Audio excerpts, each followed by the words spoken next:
नमस्कार, आप देख रहे हैं MVNews.live और मेरा नाम है पंकज पांडे। आपको बता दें कि जब से बिहार में विधानसभा का चुनाव चालू हुआ है तब से नरेंद्र मोदी लगातार तोहफे पे तोहफे बिहार को दिए जा रहे हैं, जिसमें 179 राष्ट्रीय राजमार्ग योजनाओं का शिलान्यास भी हुआ है और साथ ही साथ गांधी सेतु और रोड का भी शिलान्यास लगातार होते जा रहा है। इस बीच प्रतिपक्ष नेता तेजस्वी यादव ने पिछले 5 साल के वादे किए हुए याद दिलाए हैं नरेंद्र मोदी को और भी बहुत कुछ उन्होंने कहा है। तो आइए सुनते हैं इस खबर पर विस्तार से नज़र डालते हैं कि क्या कुछ प्रतिपक्ष नेता तेजस्वी यादव ने कहा है। नेता प्रतिपक्ष तेजस्वी यादव ने प्रधानमंत्री नरेंद्र मोदी से 2014 के चुनाव में किए गए विशेष राज्य के दर्जा और 2015 के विधानसभा चुनाव के दौरान स्पेशल पैकेज पर किए गए वादे की याद दिलाई है। आपको बता दें कि तेजस्वी यादव ने ट्वीट करते हुए लिखा है, 2014 के चुनाव में विशेष राज्य का दर्जा, 2015 में बहुचर्चित विशेष पैकेज जो अभी तक नहीं दिया। बिहार के पथ निर्माण मंत्री के कुछ स्क्रीनशॉट है जो पता नहीं कितने बार उपचुनाव के वक्त एक ही पुल के अनेक यथाशीघ्र टेंडर निकलवा चुके हैं। आज फिर 5 वर्ष बाद पुनः पैकेजिंग हो रही है।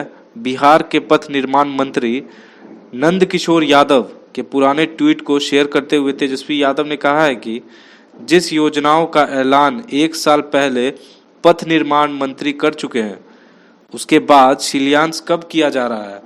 यह सब कुछ पैकेजिंग का खेल है। आपको बता दें कि विधानसभा चुनाव से पहले शिलान्यास और उद्घाटन का दौर जारी है। प्रधानमंत्री नरेंद्र मोदी कई योजनाओं का तोहफा बिहार को दे चुके हैं और आपको बता दें कि दूसरी तरफ बिहार के सीएम नीतीश कुमार भी लगातार उद्घाटन और शिलान्यास कर रहे हैं। विपक्ष इसको लेकर लगातार सवाल उठा रहे हैं और इसे बीजेपी जेडीयू का चुनावी पैंतरा बता रहा है। आपको बता दें कि इस बीच बिहार की राजनीति शिलान्यास और उद्घाटन को लेकर भी काफ़ी गर्मा गर्मी चल रही है और जो लगातार तोहफा दे रहे हैं प्रधानमंत्री, आज 179 राष्ट्रीय राजमार्ग योजनाओं का शिलान्यास कर रहे हैं। इसके अलावे प्रधानमंत्री पटना रिंग रोड और गांधी सेतु के समांतर नए पुल का शिलान्यास भी कर रहे हैं।